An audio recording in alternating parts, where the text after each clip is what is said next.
La salle était bien remplie. Les citoyens de Petite-Rivière ont enfin vu où serait installé l'hôtel de 300 chambres, le point bleu que vous voyez sur la carte. Voici aussi une vue du haut de la montagne. Un hôtel de 7 ou 8 étages ainsi qu'une piscine, un spa, des boutiques. Un projet de 100 millions. Comment va se faire le financement de ces investissements-là? C'est le Club Med qui va investir directement? Le projet doit être construit par Groupe Le Massif.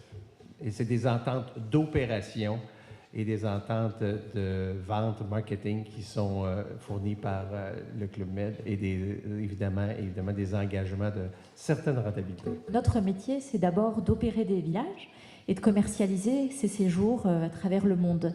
Le métier d'investisseur immobilier, c'est un métier qui est différent. Les citoyens ont posé bien des questions à cette rencontre tenue par la MRC qui consultait la population parce que le schéma d'aménagement doit être modifié pour accueillir ce projet dont la superficie totale est de 35 000 mètres carrés. Est-ce qu'il y a des territoires qui vont être comme, entre guillemets, interdits à la population? Discret jusque-là, Daniel Gauthier, le propriétaire de la montagne, a décidé de prendre la parole pour rassurer tout le monde. Ce qui est public demeure public, puis c'est comme n'importe quel hôtel. Souvent, tu peux aller dans le restaurant de l'hôtel, des trucs comme ça. À la sortie de la rencontre, si certains sont rassurés, des inquiétudes persistent. Très intéressant, puis je pense que pour la région, c'est un gros plus.